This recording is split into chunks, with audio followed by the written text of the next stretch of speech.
What is up, guys? It is TheCitrusPanda here today, and I'm coming at you with a video that some of you might be interested in. I'm going to be taking a look at Heroes of the Storm. Now, this is actually a game I got into the beta of, or rather the closed beta.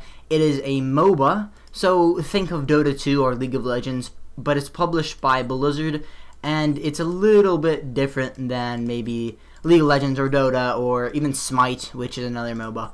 Now, I'm going to be taking a short look at it. I've played a bit so that I know decently what's going on, and I'm going to talk about something before we get into an actual game, and then we'll get into a game. So we'll talk about some things first. One of the decently cool things that I found about Heroes of the Storm so far, I'm going to point out some similarities and maybe some cool things they added in to differentiate between other MOBAs. Now, as Dota, I don't know exactly too much about Dota's leveling system if you get things as you level up, but I know in League you are trying to essentially get to level 30 so that you can play ranked, or just get to level 30 so that you can buy, level 20 to get all the runes that you can buy. So essentially the player level in this game goes up to 40, I would assume, unless it goes past that, and at each of these tiers you get player rewards. So at level 6 you unlock a thing called daily quests, which we'll get to in a minute. And every once in a while you'll get bonus gold, and gold is used to buy new heroes. And also, whenever you get 12 and 15, you unlock new hero rotation slots. So whenever you are playing, there's free-to-play champions, or how you want to say it, heroes or champions, depending on whether you play League or you play Dota. And the ones that are free for that week are different every day, or different every week. For instance, this week they are these characters right here. So the ones that were free last week that I got familiar with, I won't be able to play unless I buy them, which is basically like League of Legends if you play that game. I think Smite is the same way. Dota is all the champions are already available to you from the get-go. So essentially one of the coolest things I found about this game so far was that you have an individual leveling system for each of your characters. Now, being that this dude is Chen, he's a panda. He is like the epitome of what character I like to see in a video game. So what I did is play quite a few games as actually. I won 4 games. I got 47 takedowns. And then as you play a character, you actually level up that particular character, and you can get hero rewards. So for instance, once you get to level 2, you get your second heroic ability. Think of the heroic ability as your ultimate ability, but each champion in the game has 2 of them, so there's a little bit more differentiality, or whatever you want to call it, if that's even a word, on each champion in the game, rather than just having the skill set that you have and you can't really change it. As well as you level up throughout the game, I do believe it's connected to your team. Your team levels up together, and as your team levels up, you level up, and as a result, you'll get you get to pick one of the 4 usually talents, and you have to get your champion to a certain level to unlock all the talents before you get these ones right here, the advanced and expert. You'll have 2 available to pick from, and then you'll have 4.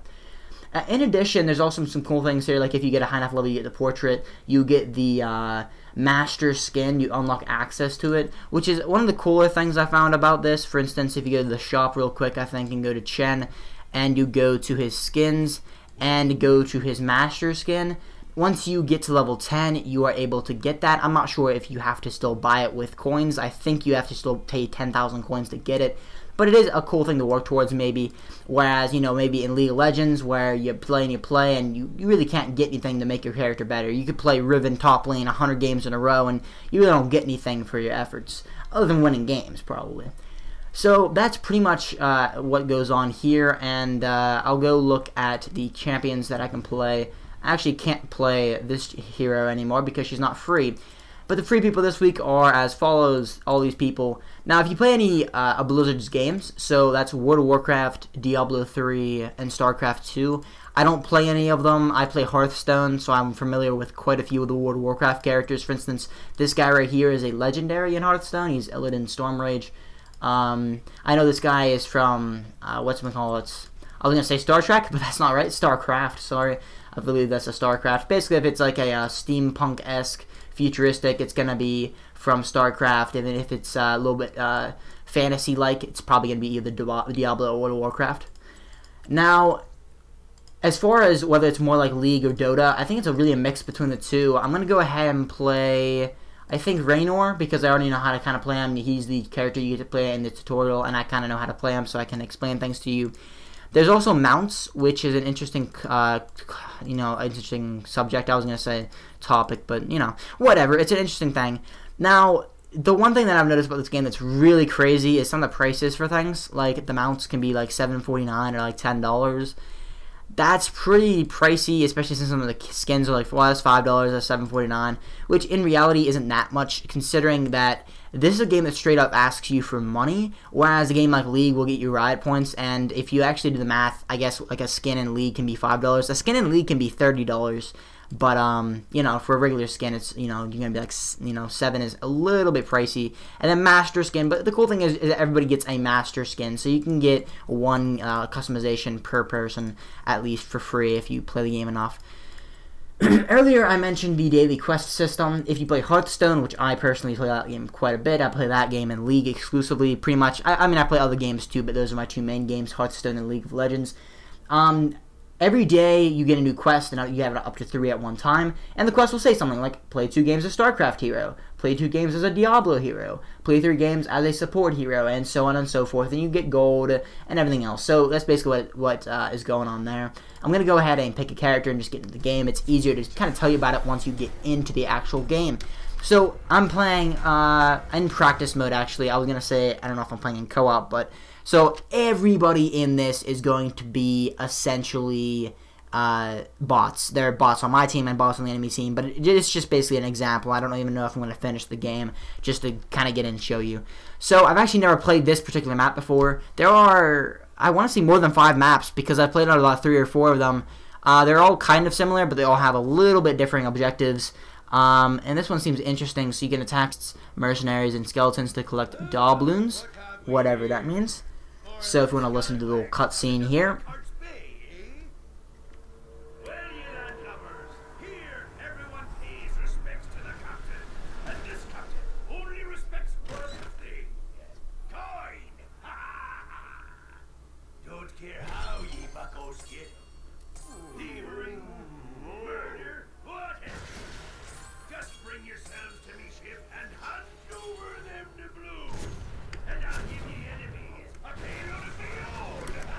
Alright, so essentially what this game mode is, and this what happens in a lot of game modes, I've noticed there's a kind of a repeating factor of collect and profit in this game, and I'll explain that in a minute. Now, as you can see, there's traits. Every single time your team levels up, and my team's level 1, team level 1, things of that nature. So we can start out with either Seasoned Marksman, so for every minions or mercenary kill near your hero, you gain 1 basic attack damage, and hero takedowns count as 2 minion kills. Personally, I think that is better. The E passive, the other one would have made my E more powerful. And what are we doing? Okay, so there's 3 lanes on this map, or there's not really 3 lanes. There's, I guess, 3 lanes. That's 1, that's 2, that's, okay, there's 3 lanes. So there's these fountains there's these little walls, and then turrets, and then a wall right here. So there's kind of like a laser sort of wall, then there's 2 actual walls and 2 turrets per little, I guess little defense, wall, whatever you want to call it. It's not really a fortress, but there are bigger defenses that you get back. Like this is a big fortress. I think they call them fortresses, actually. And then there's these little buildings right here, and these will shoot at enemies. Now, keep in mind that they will actually, over time, run out of ammunition. So over time your turrets will run out of ammo and not be able to help you, which is not very fun in most circumstances, because you need help a lot of times. So this guy's playing Diablo. I'm gonna hopefully try to pick up a kill here. Oh, I sniped with my Q. So my character is pretty straightforward. He is sort of like the AD kind of carry sort of thing. If you play League of Legends, you're gonna be right clicking a lot, you're gonna be auto attacking. My Q is kind of just a penetrating sort of bullet. Oh, I missed it, unfortunately. Yeah, it's just a, it's going to be a penetrating round that deals damage and knocks the enemy back. And my W is a thing that rallies all my troops, basically, even my minions and also my allies. Gives them attack speed, or rather, you get attack speed and your allies get half of your attack speed. So it's pretty interesting. I guess he's kind of like a, he has a little bit of team play there. And on this particular map, I'm going to go back to the idea of what I was talking about earlier, of collect and profit. basically, in this map, you can collect coins. In other maps, you're collecting different things. But once you get a certain amount, your team will get something usually not game-changing, but really nice. So in this one, it seems like once you give the pirate back at base enough coins, he's going to go ahead and send down a strike of cannonballs at your enemy's structures, which do quite a bit of damage. This is a game that's heavily, and I mean really heavily, based on objective play, and I don't. Sometimes the bots are kind of dumb. I mean, literally, I just destroyed him. So it's not. It's more of a gameplay. I just kind of like showing you what it is. I could play against other players, but like I said, I just want to give you a short look at what the game has to offer. Now, you notice that last hitting is a non-issue in this game. Something that you will notice is that it is a pretty basic game. It's kind of got that weird Blizzard formula of similar to Hearthstone, where you take a concept that's usually decently complex, like Hearthstone is a card game, and those can be decently complex, and take them and not really dumb them down, but make them more accessible, I guess, in the sense. Oh, so the captain's over here. You have to give him. Okay, I don't know what I was doing. I thought it would be at my base. So you have to actually walk to this guy.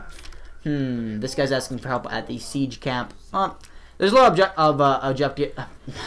can't speak English. Objectives around the map, and if you press Z, you can get onto your mount, and you can move faster. You just can't attack on the mount. So essentially, what you're trying to do is pay him enough money, and I just got 10. This is the 10th coin, I think. So now that I paid the 10th coin, he is going to fire upon enemy structures, remaining cannonballs. So as you can see, there's 12 cannonballs, and he's going to be shooting at structures, and you see that it's completely destroying their base, which is it's obviously very, very good. I'm gonna wait up here for some more sieging to happen, and that pretty much just decimated the defenses. It's interesting to note that the games in this game, I guess, that's the choice of words I was going for there. Essentially, the games don't last very long, usually about 15 to 20 minutes, so they're not too long, really. They're never really long at all. You can use abilities on structures. I don't know. It's definitely a game that is less of intensive of skill and things. Like, you don't have the last hit, you don't have the ward, you know, you're playing objectives. It's probably most fun to play with friends because the game is completely objective based. I mean, if you don't play objectives, you're going to lose. Like, it doesn't matter how good you are at the game. Pushing down towers is really quick is not going to work if the enemy team gets coins and just destroys you. As you saw, those defenses just got decimated by our awesome cannon fire, which is cool for some people, but also not cool for some people, because, I mean, think like Baron buff, but like the entire game. Like, Baron buff in League gives you a pretty big lead, but like, if it doesn't give you like a broken game-winning lead, you know? If you're already winning and you need to siege a base, Baron will give you the strength you need. But in this game, you could be completely losing in kills. Like, it's not a good example now, but my team's level 10, okay? Like, you could have like 28 kills on your team, and the enemy could have like 3 maybe, and they could still be a higher level than you because it's an objective-based game. And, I mean, as you see here, I don't even have to last hit. It's out of really habit that I'm like walking around and trying to last hit because I play League of Legends, where it's very, very important that you last hit. But it's interesting enough that it'll keep you entertained, especially since you can build characters different ways. But a lot of the talents don't really change too much. I do like the fact that each character has 2 ultimate abilities. The one weird thing is that sometimes talents overlap, and the fact that you're like, oh, I really do wish I could use that talent and this talent at the same time. It could give you some really cool things. But once you get one of the talents, you're not able to go back and pick another one. So, you know, I can't go back and pick, you know, my E upgrade. I can only do my Q upgrade. So it's kind of weird, because even when you get in this, like, the late game, which usually isn't very, very long for this game, maybe like 20 minutes in, you know, you're at this point like where you really can't upgrade you guys anymore. And essentially, that's what this game is about. It's more about objective play, and you end the games decently quickly in this game. And it's interesting nonetheless. If you're looking for a more casual style MOBA that won't take a lot of your time, or it's pretty entry level, it is a fun game. I'm going to show you my ultimate ability here in a second. Actually, my team is going to go ahead and pay this guy quite a bit of gold. That's already 11 gold, so yeah, my math is correct there. So we just need 1 more gold, and we can probably push another tower down, or at least another whole row of defenses down. Essentially, though, I'm going to show you my ult once I kill this person, hopefully. there's really no getting fed in this game. Like, you know, this happens in Dota, I think, too. Yeah, it happens in Dota. Maybe not as much in Dota, but it happens in Dota. I've played enough Dota to know that you can get fed and completely carry a team. I've seen Legion Commander get out of control, or Phantom Lancer. But, like, in League, if your top laner, Riven, is 10-0, she can probably just completely carry the game. And in this game, that's not really the case. I have 7 takedowns, but I'm not really that much more strong than the enemy, as long as they're trying to play the objective. Now, I'm going to use my ult here, which essentially just calls in this big dropship sort of thing that's going to attack everything, even the structures. And every once in a while, it'll send those down those big blue bomb-looking things and do a lot of damage to structures. So you can push pretty easily with that ult. You can also do some cool team fighting. But the ultimates in this game are usually pretty crazy, which is pretty cool though, because, you know, an ultimate ability should be just as that. You know, it should be an ultimate ability. It should be pretty crazy, and this game does that pretty well. I like a lot of the ultimates, and the fact that you can have 2 of them. I found that some of them aren't as effective. Like, you know, there's this one with Chen, the panda. You can do this one ult where you split your character into 3. But I found that it's so cool to do, but it's just not near as effective as the other ult that you can give him, where he pushes people back really easily and he's in a barrel form. And it's just kind of like, you know, I wish maybe they made his other ultimate more powerful so that you could kind of have a reason to use it other than, oh, this looks kind of cool. But overall, it is a pretty cool thing to have, the option to use 2 different ultimates. And maybe if you use different talents with that ultimate, maybe it would be more effective. But overall, this is an objective-based MOBA that's very team-based. It's not really too much skill-based at all. It's just kind of like a game that you can hop on, hop off.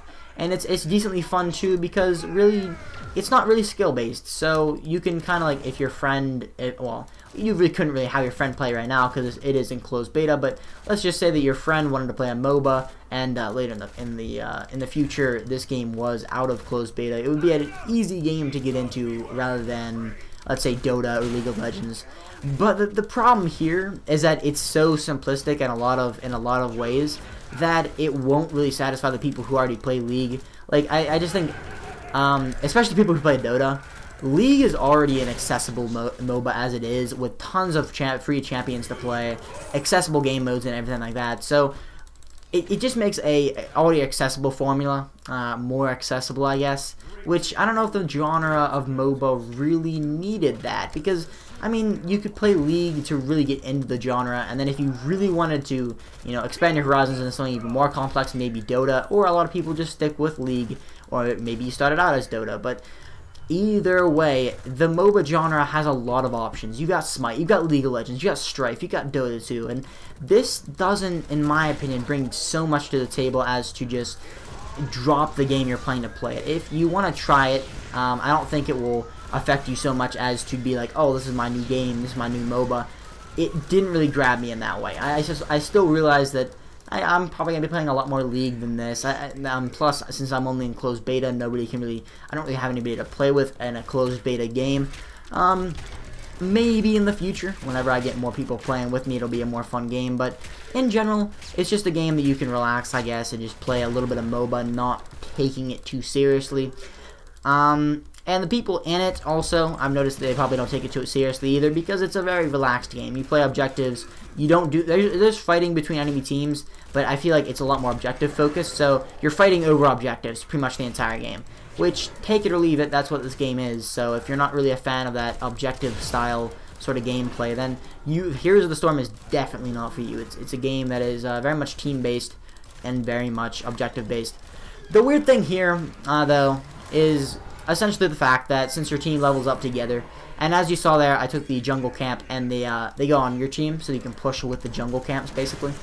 But, essentially, think of the game like this: since there's team levels, and your team is usually close in levels, like, in League, if you're really fed, a Katarina could go, like, 5v2, and just go ham, but, like, in this game, you're not going to be able to pull off a 5v2. There's no such thing as getting fed. Unless you're playing a champion that's particularly strong for some reason or another, you're not going to be able to do those kind of plays. You're going to need a 5v5. And if it's a 5v4, you're probably going to lose, unfortunately. There's not too much there. It's just because it is a team-based game. and there's not really power spikes between the people. Just because you have 11 takedowns doesn't mean you're going to destroy the enemy. The only reason we're really winning here in general is just because the enemies are bots and they're not very smart. I've played some against actual people, and it really just, your mileage may vary, because if your teammates don't work together, you're pretty much done. I think that stands true for a lot of MOBAs, but in this game in particular, because, you know, if they've got 3 people always together, and you've got basically nobody together, and these bots just keep running to their deaths, then you're going to end up losing. And that can be frustrating if you're not playing with people you know. So I guess this is what you call the Nexus or the Ancient, and you just have to push it down to actually win. So we'll actually just push for the win, I guess, because that's all you need to do. As you saw there, a 12-minute game, very, very short, from MOBAs at least. As MOBAs go, that's a very short game length. I'm going to try to finish off here, hopefully. There we go. And there is the game. Now, if you're interested in Heroes of the Storm, unfortunately you can't go play it, because I signed up for the closed beta about 2.5 months ago, so yeah, you'd have to be on a long waiting list of people that still haven't gotten in, and you will be able to play it as your heart's content. But overall, it's not a game that I rush out and go buy the pack for, because I'm pretty sure you can buy a pack to let you into the game. But I just got into the open beta for free, and it's an interesting game, I guess, but it's not for everybody. In my opinion, I will stick with League of Legends. It's the MOBA of choice for me, but maybe you will like this game. It's got a decent selection of characters. I think that will only grow. The roster will increase. And if you're into the whole World of Warcraft or StarCraft or Diablo universe, it can be pretty cool to play as your favorite characters from those games and kind of put them up against each other. Think of it like Super Smash Brothers, but for Blizzard. Something of that sort. So overall, if you guys are interested, you can sign up for the closed beta at their websites. You probably won't get in for a long time, but you never know. Maybe you'll get in a couple days. Until next time, though, I will see you guys later. And this has been Heroes of the Storm.